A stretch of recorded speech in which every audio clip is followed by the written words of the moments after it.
अस्सलामुअलैकुम student. Second video के साथ मैं आपके साथ हाजिर हूँ। मैंने इस प्रीवियस वीडियो में 2011 का एमसीक्यूज शुरू के 15 एमसीक्यूज सॉल्व किए थे। अब मैं इसके रिमेनिंग एमसीक्यूज इस वीडियो में सॉल्व करूंगा। आई होप आपने प्रीवियस वीडियो देखी होगी। प्रीवियस वीडियो की बेस पर नेक्स्ट एमसीक्यूज आपको ज़्यादा आसान लगेंगे। मैंने कोशिश की है कि आपको कॉन्सेप्ट की अंडरस्टैंडिंग करवा सकूं। Okay, now next 16 number. If 2, 1 is the midpoint of 2, 0 and a, 2, then the point। अब मिड पॉइंट का मतलब क्या है? आपके पास कोऑर्डिनेट एक्सिस में ये कोऑर्डिनेट एक्सिस होती है। दो पॉइंट्स आपके पास हो, फॉर एग्जांपल आपके पास एक पॉइंट यहां दिया हो, जैसे कोई x, y, x1, y1। एक पॉइंट यहां दिया हो तो ये हो जाएगा x2, y2। और मैं इस लाइन को कंबाइन करूं और मैं इंटरेस्टेड हूं उस पॉइंट के लिए जो इस लाइन सेगमेंट के एग्जैक्टली सेंटर पे हो। एग्जैक्टली सेंटर पे मतलब मैं इंटरेस्टेड हूँ उस पॉइंट के लिए जो इस लाइन सेगमेंट के एग्जैक्टली सेंटर पे हो, तो वो उसका मिड पॉइंट होता है।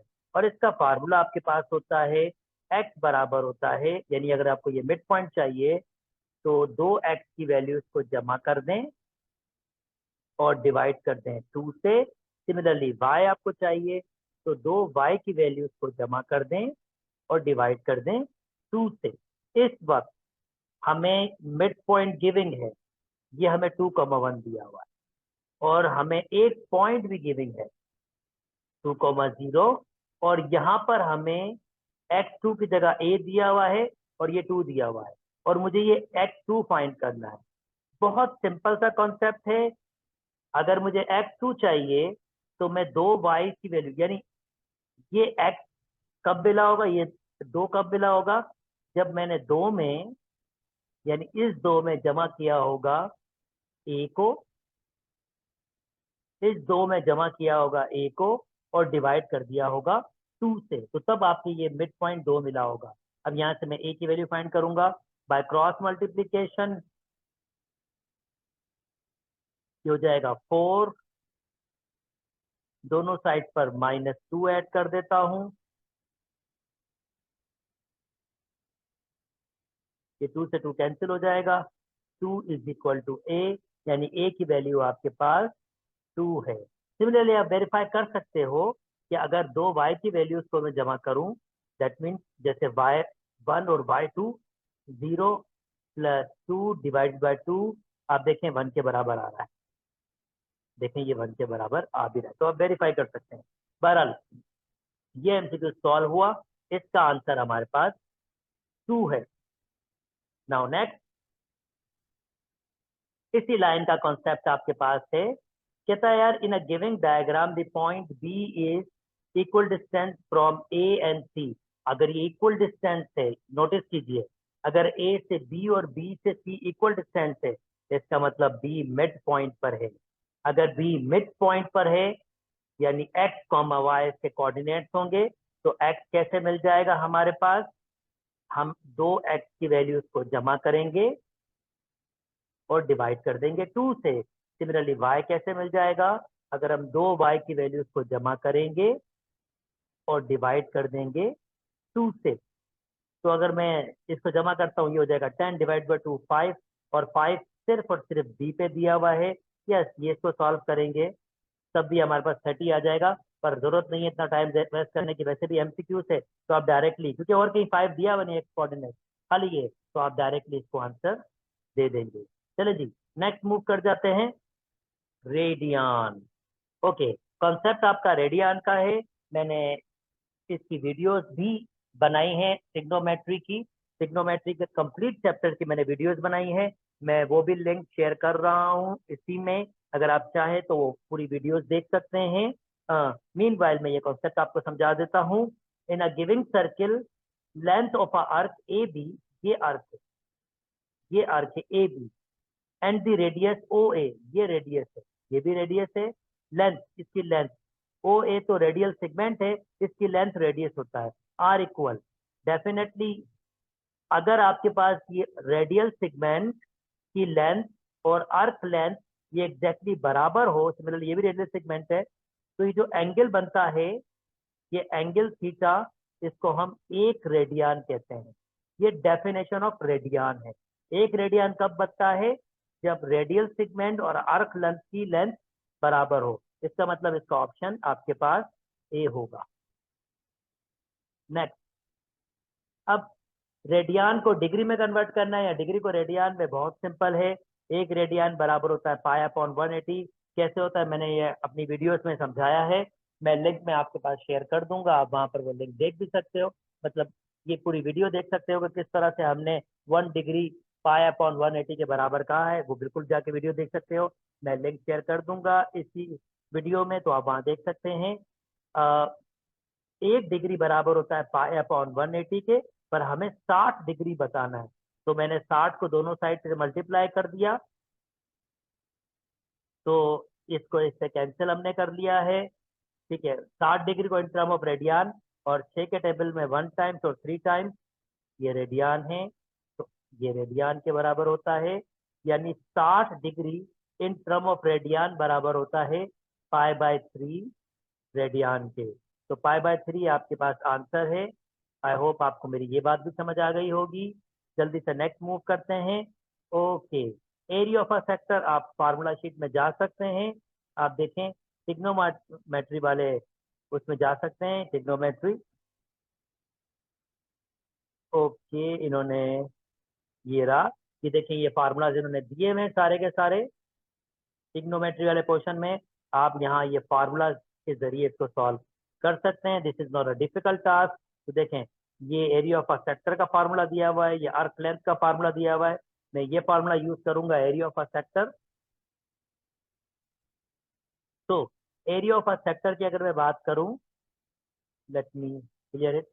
एरिया ऑफ अ सेक्टर बराबर होता है 1/2, इसका फार्मूला होता है एरिया ऑफ अ सेक्टर, ये सेक्टर का एरिया 1/2 आर स्क्वायर थीटा, और theta must be in radian, तो 1/2 आर की वैल्यू, ये रेडियल सेगमेंट की लेंथ दी बाई 2, ये आर होता है 2 का स्क्वायर, और थीटा एक रेडियन ऑलरेडी रेडियन में है, तो ये हो जाएगा 1/2 मल्टीप्लाई बाय 4, और ये रेडियन की गेम आपके पास, तो इसको कैंसिल कर देंगे, तो इसका आंसर आ रहा है आपके पास 2 सेंटीमीटर। तो थीटा आपके पास एक रेडियन के बराबर था, यहाँ सिर्फ एक लिखेंगे। ओके, कैंसिल आउट किया, आंसर आएगा 2। इसका मतलब आपके पास इसका एरिया 2 सेंटीमीटर स्क्वायर है। अगर ये सेंटीमीटर में होगा तो सेंटीमीटर स्क्वायर में आपका आंसर आएगा।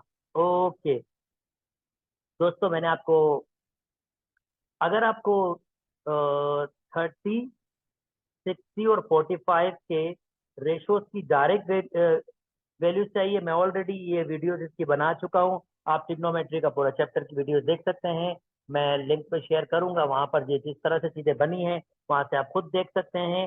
बहरहाल अगर आपके पास 45 डिग्री हो, तो यहाँ 1 होता है, यहाँ 1 होता है, यहाँ रेडिकल 2 होता है, और cos 45 बराबर होगा बेस अपॉन हाइपोटेन्यूज के, तो रेडिकल 2 वैसे रहा, cos 45 that means base upon hypotenuse, ये बराबर होगा 1 अपॉन रेडिकल 2, और मैं इसको रेडिकल टू कैंसिल कर सकता हूँ, इसका आंसर 1 आएगा। आई होप मेरी बात समझ आ गई। ये ट्राइंगल, मैंने दो किस्म की ट्राइंगल बनाई है, एक ये वाली और दूसरी ये वाली वीडियोस में, जिसमें आप डायरेक्टली आंसर दे सकते हो 30, 60 और 45 के रेशो से, सारे के सारे ट्रिग्नोमेट्रिक रेशो से। तो ये आपका फाइनली आंसर आ गया। मैं रिकमेंड करता हूँ कि आप वो वीडियोस देख लीजिए ताकि आपको और मजीद यहाँ पर बात समझ आए।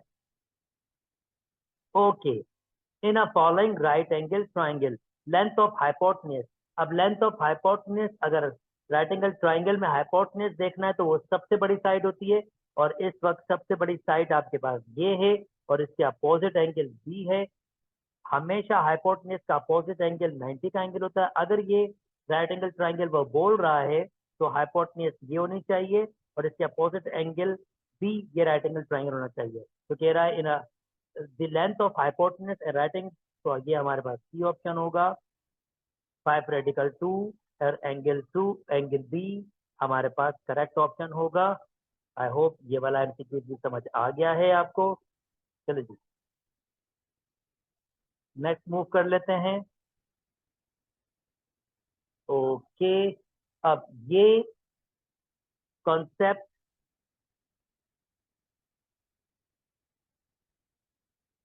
ये कॉन्सेप्ट आपके पास एसोलोग से जा चुका है। तो ये कॉन्सेप्ट अगर जा चुका है तो मैं इसको यहाँ डिस्कस नहीं कर रहा हूँ। ये 9th की मैथमेटिक्स में भी नहीं है आपके पास ये concept,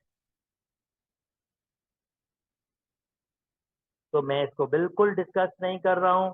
similarly the area of a parallelogram ये दिया हुआ आपके पास, बोथ है सेम। ये कॉन्सेप्ट आपके पास आई थिंक जा चुका है।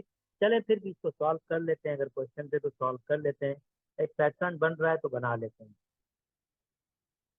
Consider the following figure. If the area of a triangle ABC is equal to 6 centimeter, area of a triangle ABC, ये जो इसका एरिया है वो 6 के बराबर है, then the area of a triangle B, area of a triangle BDC, BDC, देखें base आपके पास बराबर है, बेस आपके पास बराबर है।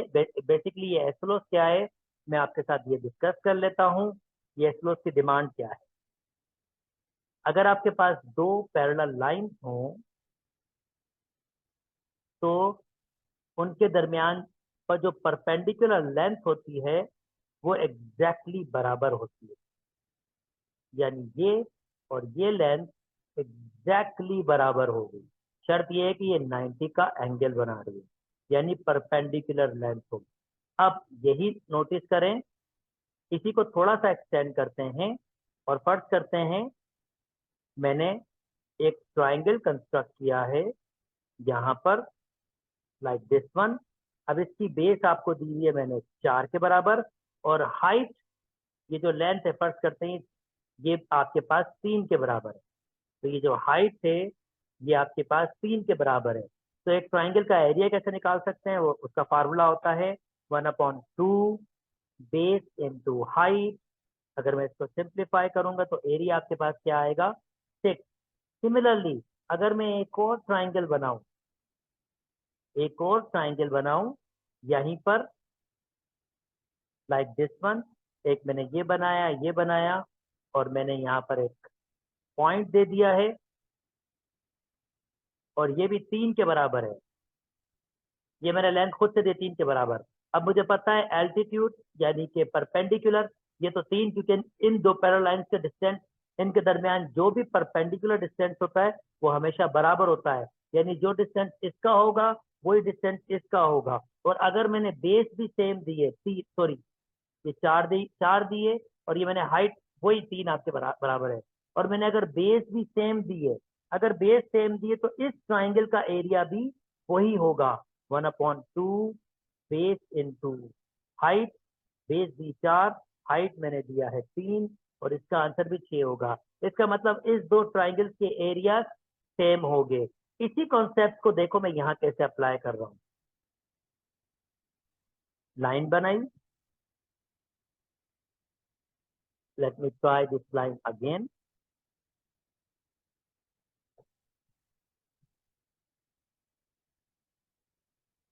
ये लाइन बनाई और ये लाइन आपस में बिल्कुल परपेंडिकुलर है। अब ये एक पॉइंट है, इस पॉइंट से इस ट्राइंगल को लिया गया है, इसकी 3 है, और हाइट मुझे पता है, इसका एरिया गिविंग दिया हुआ है कितना, 6 के बराबर। और इसकी हाइट और इस ट्राइंगल की, इसकी हाइट भी एग्जैक्टली जो ये हाइट है दोनों की सेम होगी, क्योंकि हाइट कभी चेंज नहीं होगी आपके पास, क्योंकि दो पैरेलल लाइन है।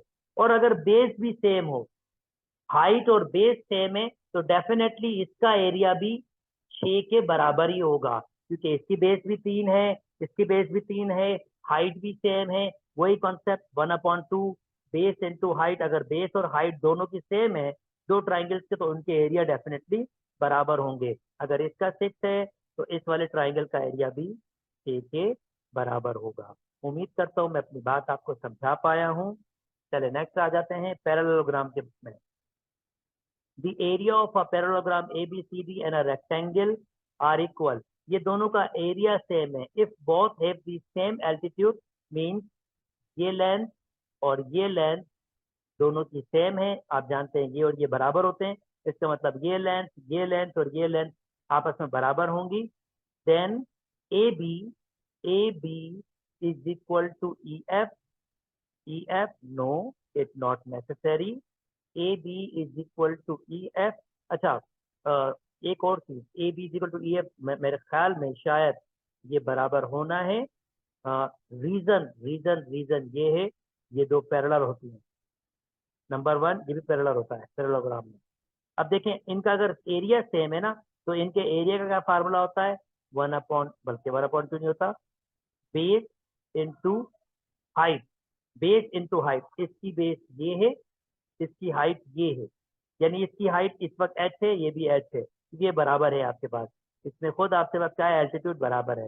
तो अगर इसका एरिया और इसका एरिया बराबर है, कुछ भी है, फर्ज करते हैं 15 है, तो ये भी 15 होगा आपके पास, या चले मैं एक फर्जी तौर पर लेंथ बताता हूँ, ये आपके पास 3 के बराबर है, ये आपके पास फर्ज कर लें 10 के बराबर है, तो इसका एरिया आपके पास होगा हाइट मल्टीप्लाई बाय बेस, वो 30 के बराबर होगा, क्योंकि इन दोनों का एरिया बराबर दिया तो इसका एरिया भी 30 के बराबर होगा। अगर इसको 30 के बराबर होना है तो इसका मतलब इसकी हाइट 3 होगी और बेस कितनी होगी इसकी 10, तो जाहिर बात है ए बी इसका मतलब ई एफ के बराबर होगा, बिल्कुल जी ये बराबर होगा ए डी ई एच के, ई एच नहीं, ये एल्टीट्यूड है, और ये एल्टीट्यूड तो बराबर होगा, मगर ये चीज बराबर होना कोई शर्त नहीं है, तो ये बराबर नहीं होगा। C D is equal to G H, yes C D, क्योंकि इसकी अपोजिट साइड बराबर होती हैं, अगर ये 10 है तो ये भी 10 होगा, तो बिल्कुल ये भी बराबर होगा, इसका मतलब 1 और 3 इसका करेक्ट ऑप्शन है। उम्मीद करता हूँ आपको मेरी बात समझ आई होगी। चलिए जी आगे मूव कर लेते हैं। Only how many circle can pass through 3 non collinear point, पहले नॉन कॉलिनियर पॉइंट, अगर 3 पॉइंट से एक लाइन गुजरे तो हम उसको कॉलिनियर कहते हैं, अगर 3 पॉइंट से हम लाइन नहीं गुजार सकें, एक एक लाइन, तो हम उसको नॉन कॉलिनियर कहते हैं, और 3 पॉइंट से सिर्फ और सिर्फ एक सर्किल गुजर सकता है, 3 पॉइंट से सिर्फ एक ही सर्किल गुजर सकता है। तो ये आपके पास जस्ट एसोलोस का स्टेटमेंट है जो वेरीफाई किया है मैंने। ओके 26 दोस्तों, in a giving circle if a chord क्या होता है, जल्दी से आपको बता देते हैं। ये सर्किल है, ये आपके पास कॉर्ड होता है, एक लाइन सेगमेंट होती है जो सर्किल के 2 पॉइंट्स को टच करती है, इसको हम कॉर्ड कहते हैं।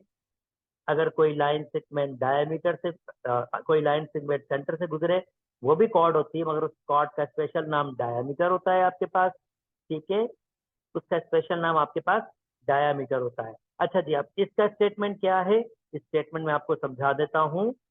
जब एक कॉर्ड डायमीटर से कोई भी लाइन स्टार्ट हो और कॉर्ड को अगर 2 इक्वल पार्ट्स में तोड़ेगी, तो वो कॉर्ड के साथ 90 का एंगल बनाएगी। इसका उल्टा, अगर डायमीटर से अगर सेंटर से कोई लाइन स्टार्ट हो या सेंटर से गुजरते हुए कोई लाइन आपके पास कॉर्ड पर आए और आपके पास अगर 90 का एंगल बनाए, तो वो कॉर्ड को 2 इक्वल पार्ट्स में तोड़ेगी।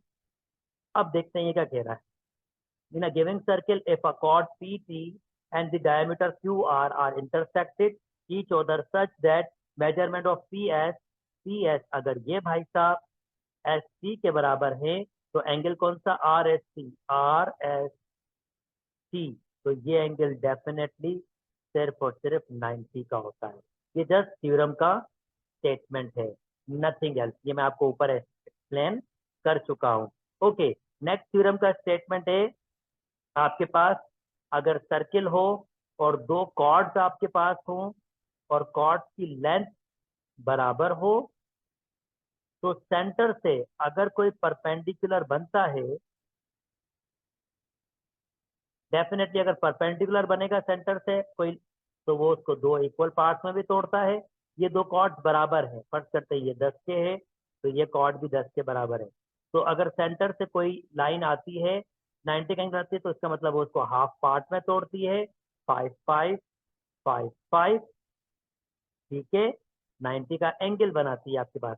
और अगर सेंटर से डिस्टेंस लें इस पॉइंट से, यानी ये डिस्टेंस लें और ये डिस्टेंस लें, तो ये दोनों डिस्टेंस एग्जैक्टली आपस में बराबर होते हैं। देखते हैं इन्होंने क्या कहा है। ओ ई बराबर, कॉन्ग्रेंट मतलब बराबर है ओ एफ के, ओ एफ के बराबर बिल्कुल होता है। पहला स्टेटमेंट बिल्कुल ठीक है। A E is equal to E B, A E is equal to E B, yes. अगर 90 का एंगल बनाएगा तो ये बिल्कुल बराबर होंगे, दूसरा स्टेटमेंट भी ठीक है। C F is equal to, ये कॉन्ग्रेंट है, C F congruent to E B, C F congruent to आपके पास ई बी, बिल्कुल, क्योंकि ये दो कॉर्ड बराबर हैं और ये दो इक्वल पार्ट, जैसे मैंने अभी आपको समझाया, अगर ये 10 का होगा तो ये कॉर्ड भी 10 का होगा, तो ये भी 5 होगा, ये भी 5 होगा, और ये भी 5 होगा, और ये भी 5 होगा। तो तीसरा स्टेटमेंट भी बिल्कुल ठीक है। इसका मतलब तीनों स्टेटमेंट ठीक हैं, तो 27 का ए करेक्ट ऑप्शन होगा। ओके, नेक्स्ट में मूव कर जाते हैं। जनाब, थ्योरम का स्टेटमेंट है, अगर आपके पास डायामीटर पे, ये डायामीटर है, सेंटर से गुजरेगा कोई कॉर्ड तो डायामीटर होगा, और अगर कोई एंगल सर्किल के किसी एक पॉइंट को वर्टेक्स बनाए, ये वर्टेक्स है, दो लाइनें जहां मीट करती हैं वो वर्टेक्स लाता है, वर्टेक्स बनाए, तो इस एंगल को हम कहते हैं इंस्क्राइब एंगल। इस एंगल को हम नाम देते हैं इंस्क्राइब एंगल। अगर डायामीटर पे कोई इंस्क्राइब एंगल बनता है तो उसकी लेंथ सिर्फ 90 होती है। फॉर एग्जाम्पल, अगर यहाँ भी बनता, क्योंकि डायामीटर को रखते हुए, यानी एक साइड, इस ट्राइंगल की एक साइड डायामीटर के है रखते हुए, तो ये जो ये एंगल बनाएगा इंस्क्राइब एंगल, ये 90 डिग्री का होगा। तो इसका सी करेक्ट ऑप्शन है। नेक्स्ट, साइक्लिक क्वाड्रिलेटरल, चार साइडेड फिगर को हम कहते हैं क्वाड्रिलेटरल। और अगर सर्किल के चार पॉइंट्स लेते हुए कोई क्वाड्रिलेटरल बने तो ऐसे क्वाड्रिलेटरल का नाम होता है साइक्लिक क्वाड्रिलेटरल। और इसकी खासियत क्या होती है? अपोजिट एंगल्स का सम ए बी सी डी, अगर मैं ए को बी से ऐड करूंगा तो वो 180 होता है। सिमिलरली अगर मैं सी को डी से ऐड करूंगा तो वो भी 180 होता है। तो मैं देखूं कौन सा angle, angle A angle B, angle A angle B, बिल्कुल नहीं, कोई स्टेटमेंट नहीं होता। Angle A angle B 180, angle A angle B नहीं, अपोजिट वाले होते हैं। एंगल ए एंगल सी बिल्कुल सही, एंगल ए एंगल सी 180 के, तो डी इज करेक्ट ऑप्शन। चलें जी, आखिरी एमसीक्यूज पे चलते हैं। अभी मैंने आपको बताया, अगर डायामीटर पे ये डायामीटर नाम दिया इसने, डायामीटर पे यानी आपका एक डायामीटर बना हुआ हो और उस पर कोई इंस्क्राइब एंगल आपका बने तो उसकी मेजरमेंट 90 होती है। इसका मतलब x plus 2x plus 90 is equal to 180। क्यों? क्योंकि एक ट्राइंगल है और तीनों ट्राइंगल का सम 180 होता है। 3x plus 90 minus 90 is equal to 180 minus 90। मैंने दोनों साइड पर 90 90 ऐड कर दिया। 3x इज इक्वल टू 90, 3 से डिवाइड कर देंगे और x की वैल्यू आ जाएगी आपके पास 30 डिग्री। तो इसने x की वैल्यू पूछी थी और x की वैल्यू हमारे पास हो जाएगी 30 डिग्री। आई होप आपको मेरी बात समझ आई होगी। मैं उम्मीद करता हूँ ये वाली पार्ट यानी आपको समझ आया होगा। मैंने एमसीक्यूज 2011 कंप्लीट कर लिया है। अगर आपको मेरी बात समझ आए तो चैनल लाइक कीजिए, सब्सक्राइब कीजिए, दोस्तों के साथ शेयर कीजिए ताकि उनकी भी डिफिकल्टीज खत्म हो सकें। अपना ख्याल रखिएगा। अल्लाह हाफिज।